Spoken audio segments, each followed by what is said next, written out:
Hey everyone, it's Financial Revelations time. I'm your host, David Safransky. I may look a little tired in the video tonight because I had people over for dinner last night and I had a cup of coffee at 8 o'clock. And I got to tell you, that was a bad decision. I was staring at the ceiling at 1 o'clock. Even my dogs, even TJ and Max were wondering, what is going on with this guy? So my apologies. We don't have a makeup crew here, and even if we did, I don't think they could work with this. So 1-800-344-2534 if you want to call us and ask us a question, or just call us and come in and sit down with us. You know, I tell everybody on the radio, I'm on the radio every Thursday morning, WCRF 103.3 in Cleveland, or the Moody Radio app you can get us on. It's the Mornings with Brian show from 8 to 9 on Thursdays. I tell everybody, if you want to come here, if you want to fill out paperwork for us and come here or talk on the phone, I will give you an opinion on what you're doing. No skin in the game. You don't have to work with us. I mean, you can if you want to, if we think it'd be a good fit, because some people come here and it's just not a good fit. They want us to do something that we're not good at, and it's just not something that we want to do. So we'll say, hey, look, we love you. You're a great person. You're kind and glorious, but we're not going to work together. And we can help them find somebody. But I will give you a no skin in the game opinion. And sometimes I look at a portfolio, I'm like, wow, I like what they're doing here. There's no need to move. And sometimes I look at it and I think this is like a hot dumpster fire. And so I will tell you, and you never have to work with us if you don't want to. So you can always email questions to Corey, and her email address is scrolling. But if you're listening, it's Corey, Kory, at epsf.com. And it reminds me that we have a question contest. Now, Corey is being selfish and taking her family on vacation. I'm the one that goes on vacation, not Corey. But no, she's going to do this. We've come to grips with it, and we're going to deal with it. But so the winner is going to be announced on September 4th, or the week of September 4th. That's when the winner is going to be picked. But there's still time to enter, and all you got to do, it's so easy. You don't got to know anything about anything. You just have to want to ask a question. So you can email in a question, and we're going to evaluate which is the best question. And it doesn't need to be, a headsy question. Just it could be a real question. We've gotten a couple of really good questions. We've gotten a couple of really bad ones, too. Hey, I'm not going to lie. I'm not going to tell you who it was. Maybe not. I might tell you who it was. But in any case, just send in a question, and you're entered in the contest for a $50 gift card, like a Visa gift card, and we'll mail it out to you. So we'll contact you and then mail it out. So that'll be done the week of September 4th. So send in your questions. And I want to answer listener questions. I really like getting listener questions. We have a couple of good ones today, but I do have a new book for the book club. And I know what you're going to say, Dave, that is a thick book. Yes, it is. But I'm going to give you a secret about this book in a second. The book is called Basic Economics, and it's by Thomas Sowell, who is really one of the great American economists of our time and a great conservative economist. And those two things are hard to find. You go to Stanford where he teaches, and he's probably living on an island out there. Paul Ehrlich is a professor out there, quite possibly the dumbest person to ever teach young minds of mush. Paul Ehrlich is a climate hoax wacko, and his religion is the climate. If you don't believe in anything, it's really hard to live, so you got to believe in something. So people who believe in nothing, usually the climate is their god, and they believe that we have ongoing climate change that's man-made. And we do have climates change all the time. I mean, we do not have the power to affect that. And the things that they're instituting to somehow cool the earth, they're stupid. Windmills are stupid. A windmill will never produce the amount of energy it took to build a windmill. And then when those windmill blades go bad, they got to bury them because you can't recycle them. Isn't that rich that the renewable energy that they're using to make us poor and hurt people is not renewable itself. That is just, of course. But back to the book. Basic Economics, Thomas Sowell. I'm going to be honest with you. I have not read the whole book. I've read sections of it, and that's how you may want to read it. It's not really...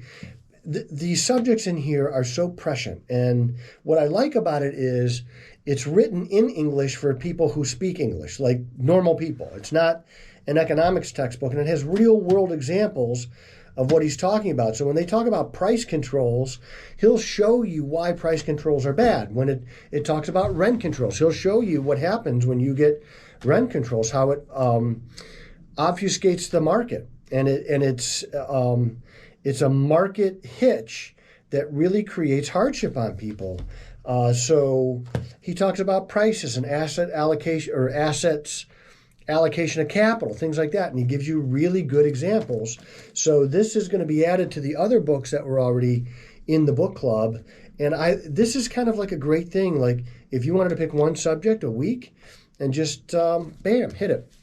And so that's in the book club now. There's another one coming that I'm reading through right now, but I want to read that whole book just to make sure it gets wacky on me at the end, like one of the books I just read got a little wacky at the end, and I thought, well, I can't recommend that. So what do we got going on? We got Jackson Hole this week. They're meeting right now. This is kind of like a consortium of Fed officials, business executives, high-powered people, and they go to a house in Jackson Hole. They won't tell you where it is. It's private. You have to be invited. They haven't invited me yet. I don't know why. But on Friday, Chair Powell will give a press conference, and he's going to roil the markets. It's virtually a guarantee. Now, in preparation for this, yields have come down a little bit. There's a lot of people who are trying to talk down rates. And I just think that they're wrong. I don't want to be a negative Nancy, but I really think that they're wrong. I think that rates are going to go higher, and they're going to stay higher for longer because you look at oil prices, for instance, over the last 6 weeks.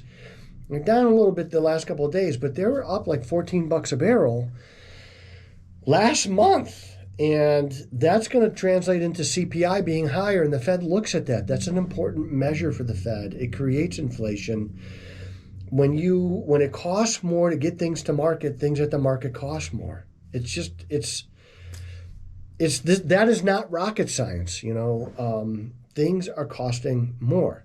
And so Chair Powell is going to talk about higher rates for longer. The 30-year mortgage is plus 7% right now. The real estate market is starting to slow down. Used car prices are coming down a little bit, but delinquencies on cars are skyrocketing. Delinquencies on credit cards are skyrocketing. TJ Maxx, my two dogs, TJ and Max. My wife wanted to name them after something impactful in her life that meant a lot. She came up with TJ and Max. It seemed reasonable to me. If you know my wife and she ever asks you to go to TJ Maxx with her, just get dropped off someplace, like at a hotel, and stay the night, and she'll come back and pick you up the next day. We went to Aldi one time together. My wife will not take me shopping to a grocery store. She knows better. So we go to Aldi, and Aldi is not that big. And we're in the first aisle for 37 minutes. And at the end of the first aisle, I say to my wife, honey, is the time that we've spent in the first aisle indicative of all the other aisles? Because I don't have it in me. I just can't do this. So she scoffed and kind of rushed through. I mean, it was her version of rushing for me, but she said I'm not allowed to go to Aldi with her anymore. So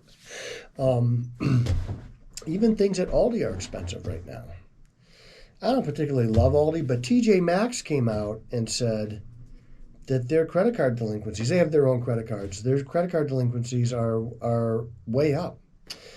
It's happening. Savings is down, okay? Credit cards are up. 401k loans are at an all-time max. Now, there could be another reason for that. And I want to be fair and be judicious and look at all the different angles. I don't want to talk my book.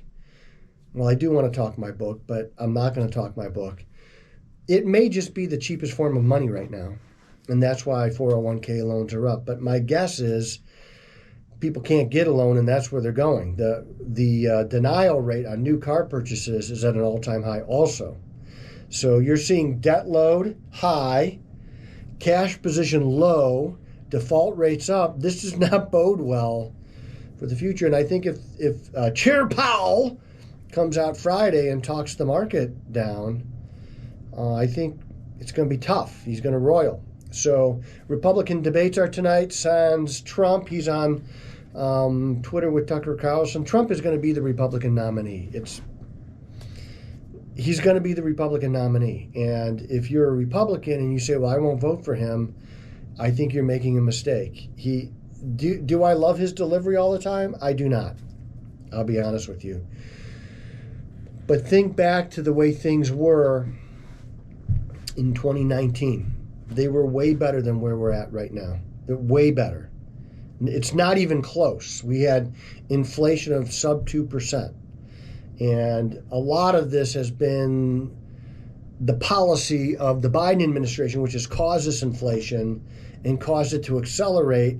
And when they talk about bringing inflation down, they haven't done squat to bring inflation down. It's the Fed squashing the market, bringing inflation down. That's what's doing it. So Trump is going to be your nominee, and you better vote for him. And I don't want to hear about, the Access Hollywood tape or anything like that. That was a different person. And I just watched a video of him saying right at the beginning of COVID that the death rate from COVID was way less than 1%. Well, the WHO was saying, no, it's 3.4, 3.5%. And all the news media and the late night comedians who are jerks, they're jerks. They're masquerading as comedians. They're not funny, for one thing, and they're just liberals spewing the liberal garbage. So they railed him, of course, and it's not time for his opinions. And turns out it's way lower than 1%. He was right. Basically, he's been right. And you may not like that about him. In fact, it may boil your blood. But it's the truth. He was right. And he's been right about virtually everything. And that's why I think that there's some...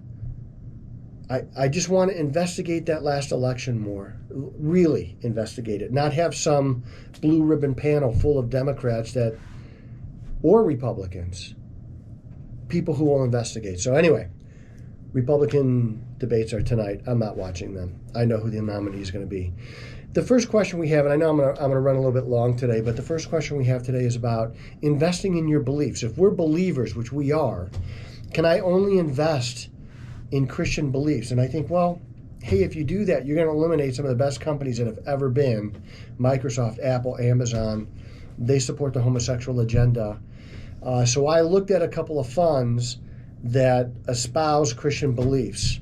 They stink. One of their funds is performing at 10% year to date when its peer group is at 20%. So that's 1,000 basis points of underperformance.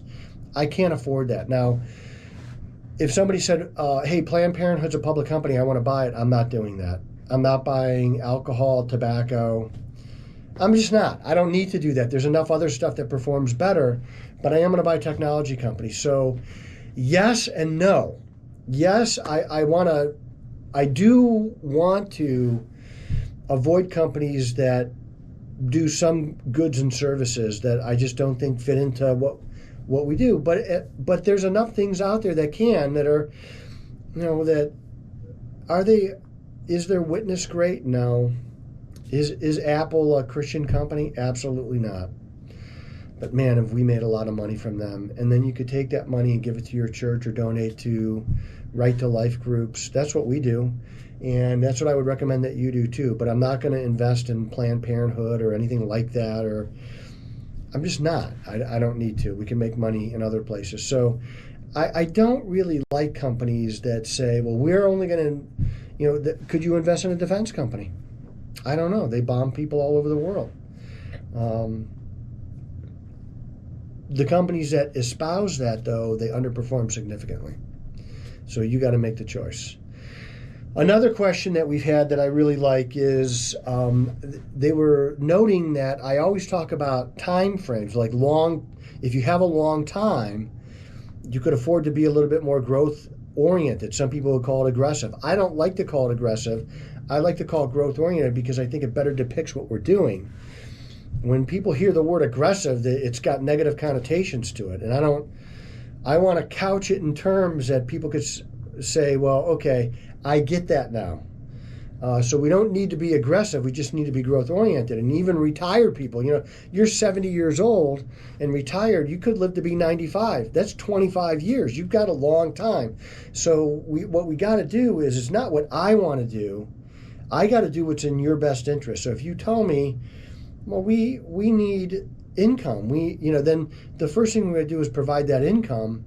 And then we're going to try and throw some growth in that portfolio, because people say, well, inflation's only at 4% now. Well, that may be true, but it's down from 9%, and prices, you go look at the grocery store, we were just talking about this, prices, skyrocketed.